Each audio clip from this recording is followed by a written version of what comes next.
Press conference of the informal meeting of competitiveness ministers, internal market and industry.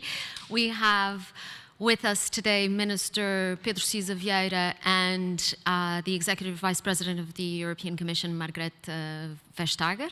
And we'll start with the initial statement by the Minister. Minister, please. Muito obrigado.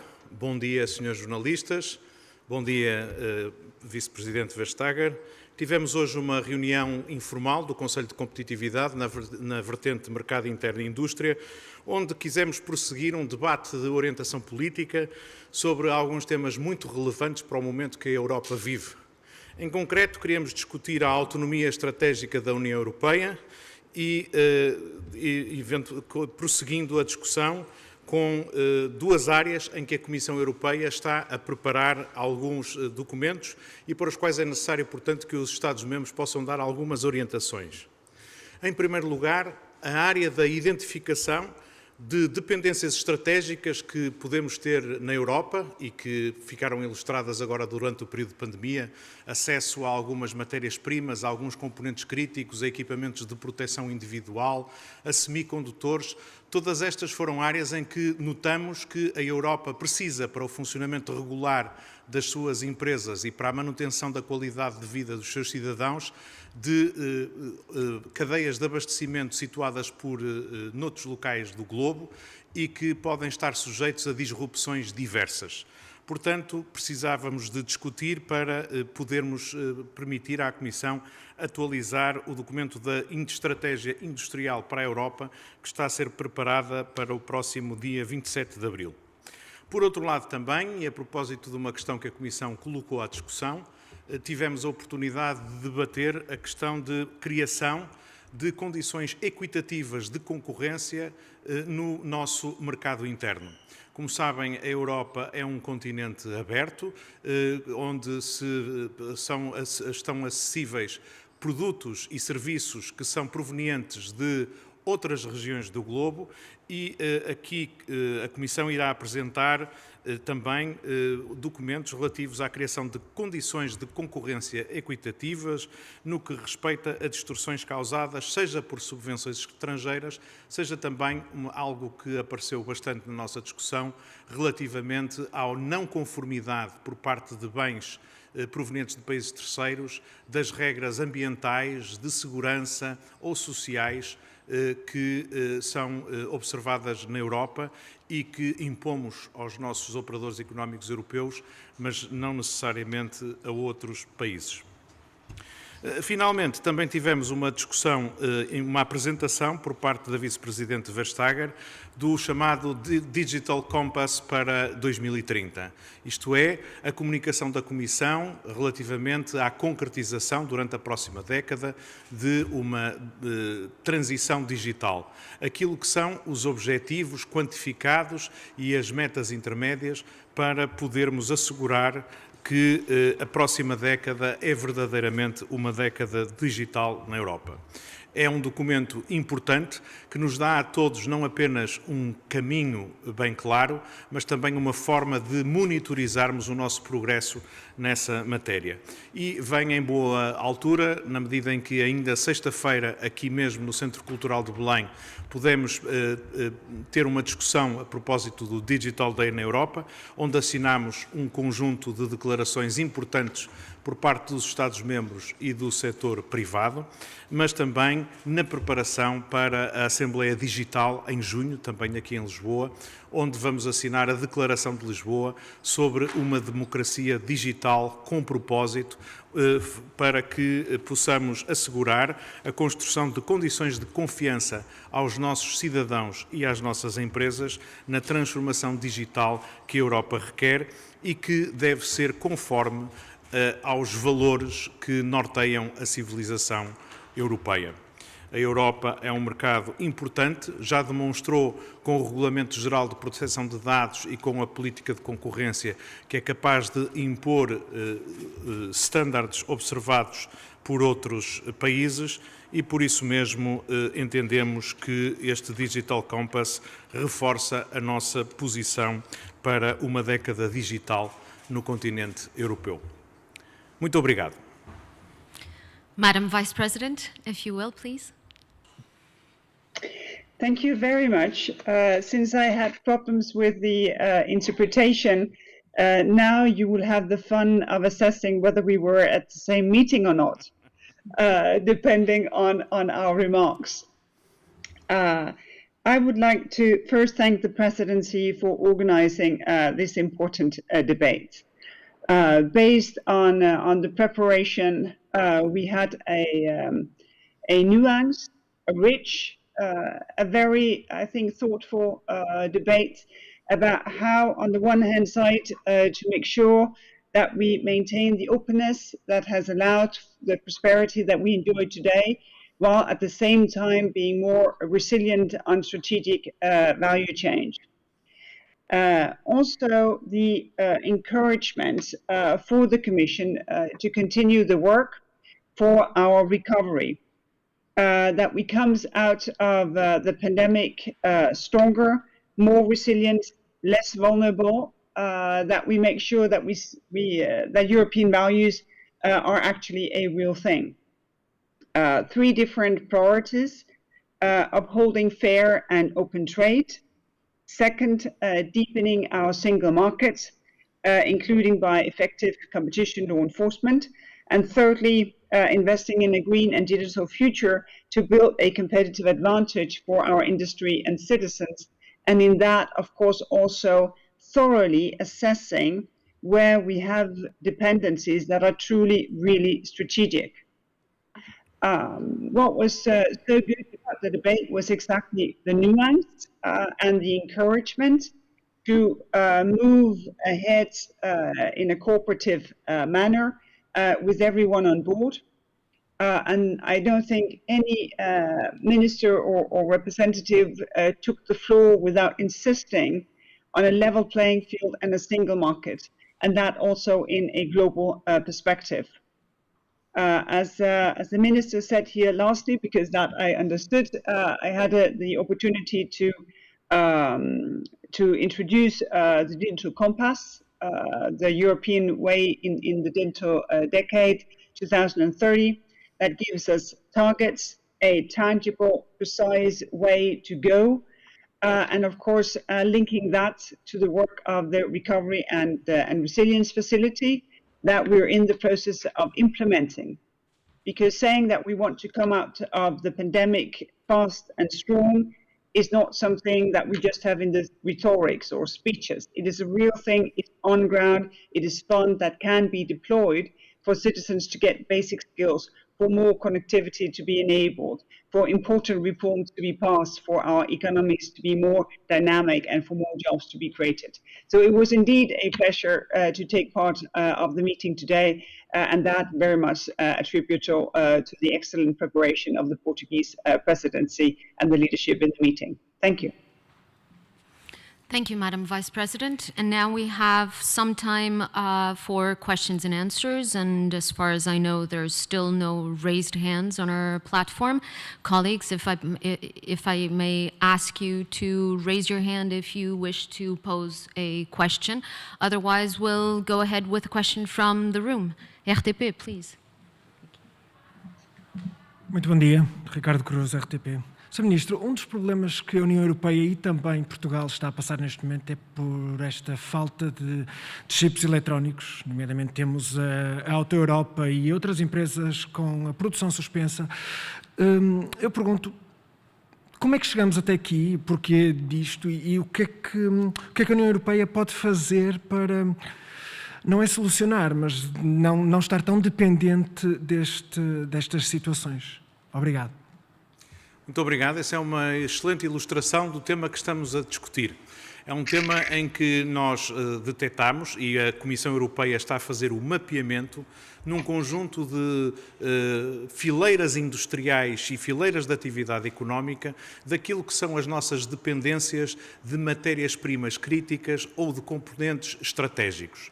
Aquilo que esse exemplo ilustra é a circunstância de nós precisarmos para funcionar, para introduzir nos produtos que aqui produzimos, nos computadores que queremos entregar educar as nossas crianças nas escolas por toda a Europa e que são montados aqui na Europa, nos automóveis em que circulamos, nós precisamos de componentes críticas como semicondutores.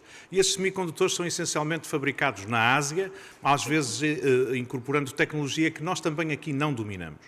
E, portanto, a questão que a Comissão Europeia está a levantar e a mapear é como conseguimos assegurar que, por um lado, diversificamos as nossas cadeias de abastecimento para não estar dependentes apenas de um único fornecimento que, quando entra em crise, não se consegue suprir, mas, por outro lado, também como é que reforçamos a nossa capacidade autónoma de produzir elementos que possam ser críticos.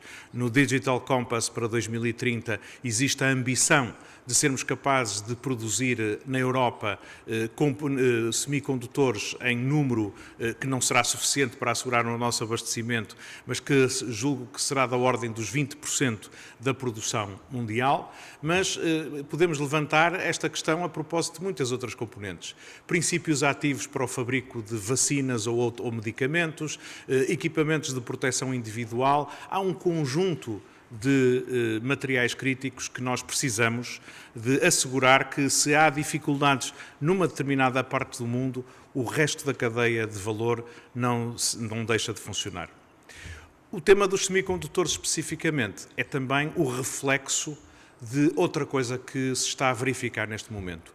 Uma aceleração muito rápida da transformação digital, que obriga que, por todo o mundo, a procura deste tipo de elementos críticos tenha aumentado muito para além da capacidade de produção instalada e muito para além também da capacidade até da logística montada para fazer chegar à Europa um conjunto de bens que são fabricados na China. Portanto, eu acho que a reflexão que a Comissão está a fazer visa precisamente refletir sobre estas questões e perceber não como é que podemos proteger-nos de outras coisas, mas como podemos robustecer a nossa resiliência, a nossa capacidade de autonomamente poder aguentar disrupções nas cadeias de valor global. Para isso precisamos de investimento, para isso precisamos de também incentivar a diversificação destas cadeias e a produção na Europa de bens que vão ser cada vez mais e mais críticos. Madam Vice-President, would you like to add something? Yes, thank you very much. Thank you very much. Thank you very much. I just, the only thing I want to add is something that was also added by, I think, quite a number of the ministers participating, which is the need to work with industry, because none of this will happen without the business community also making their own decisions. For them, obviously, it's of crucial importance to be able to serve their customers in all circumstances. And this is why what we do should crowd in private investment while creating the best possible framework for those business decisions. I think a good example of where Commission member states can step in is in the area of next generation batteries, to make sure that where it's processes of great risk, that member states come together with the business community to create these important projects of common European interest. And this is not only for the next generation of batteries, it is also for how to use them, how to make sure that they are constantly recycled, but also when they cannot be recycled as batteries anymore, that the precious resources, they are being recycled. We already have an action plan on precious raw materials, and that is also one of the keys that was mentioned today, that we need to be much more aware of the need for circularity in the way that we approach these things. So in the interplay between the business community, member states, and the Commission, we can enable this. But we will not be resilient without the business community also using sort of their power of decision making to enable more resilience. And that, of course, also will be based on thorough analysis. And here we also need the data from the marketplace in order to see where we have really weak supply chains today, rather than some where the supply is actually quite diversified. And that level of nuance is important for this to be effective. Thank you. Thank you. And now we have a question from our colleagues at the WebEx. From Politico, Simon, please. Yes, thank you. Question for the Executive Vice President. The Recovery Fund was negotiated, I guess, almost a year ago. The question is whether the 750 billion is still sufficient because there has been a second and third wave in the meantime of the pandemic. There's also talk now that the US's response is much larger, and so questions are being raised whether the amounts of the European fund are still sufficient. Madam Vice President, please. Thank you very much. Thank you very much. Thank you very much. This question cannot be a question of who has the biggest fund. It has to be who can make the best use of different funds available. In Europe, not only do we have the Recovery and Resilience Fund of the 750 million, we also have the long-term European budget. With that comes what you'd call automatic stabilizers, what is done in member states in terms of unemployment benefits, social benefits, and of course the actions of member states based on the national budgets.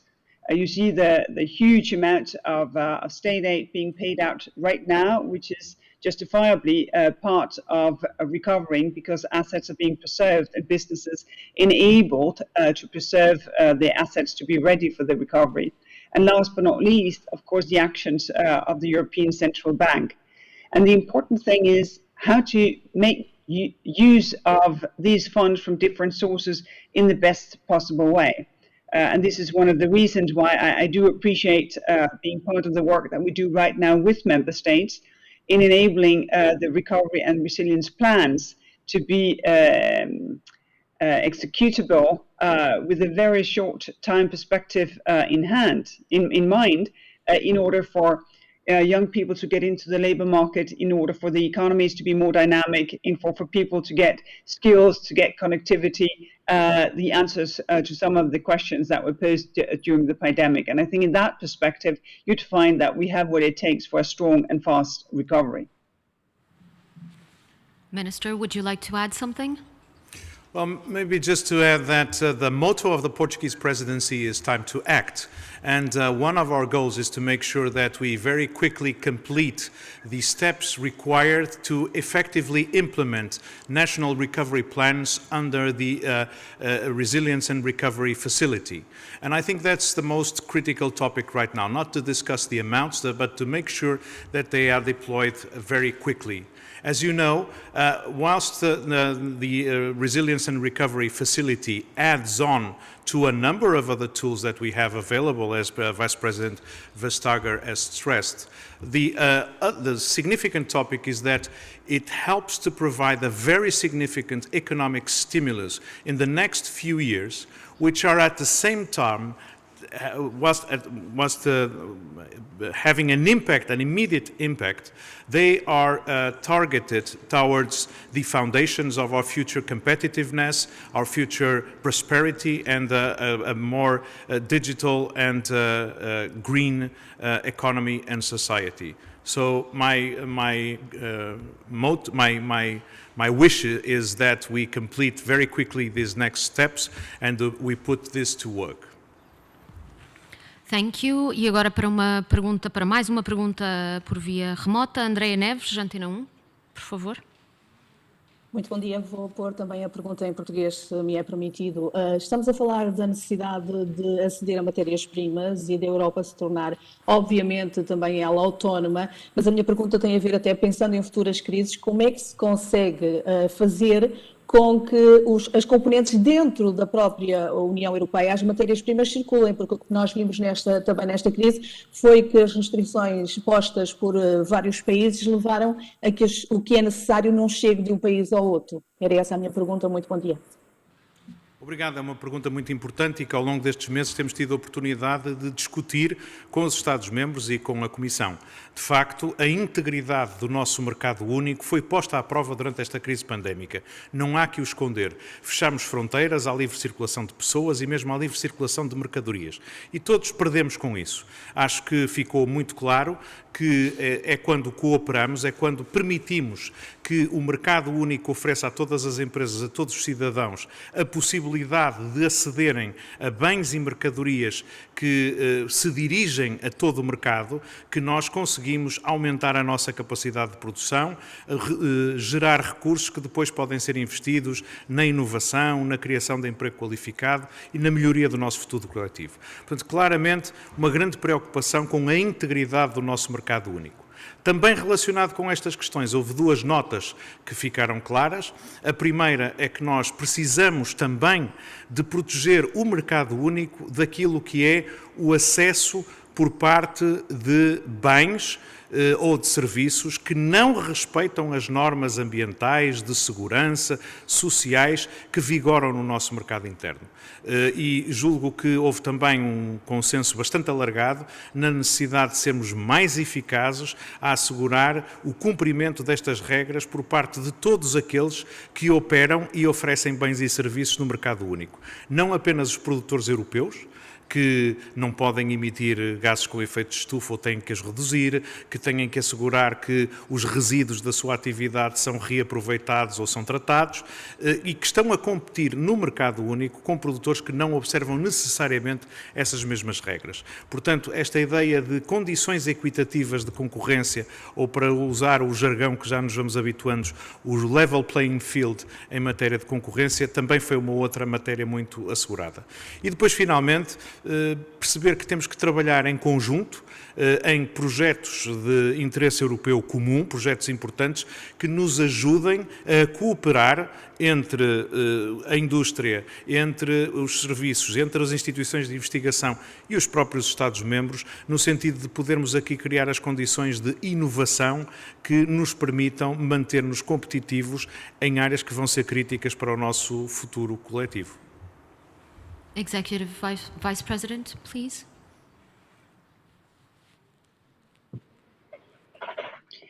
Well, you are so very right to say that it has been very painful with the border closures, with no prior warning among member states. This is not something I work with firsthand, so I think I can praise those of my colleagues who have coordinated, who have enabled green lanes, who had made sure that those who work diligently to make sure that transport works for food, for supplies, for all kinds of input, that it has actually worked. And this has made us to think that we need a single market emergency framework. We need to learn from this situation, and we need not just to prepare for the next pandemic, we need to prepare for the next crisis situation. They can be very, very different, obviously. This is not the financial crisis, it's not the refugee crisis, it's a pandemic. But we have seen the need for a framework in case of emergency that allows the single market to work, because we all depend on it. And we have decided within the Union that dependency is not a weakness. It is our strength, that we rely on one another.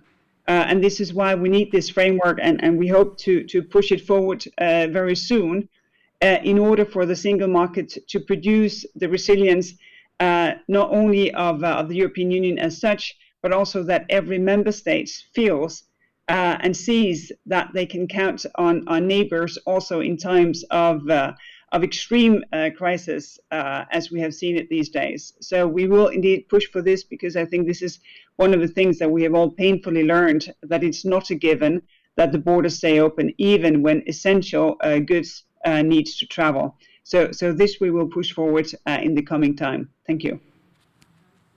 Thank you, Vice President. Thank you, Minister. This concludes our press conference for today. Muito obrigado. Bom dia.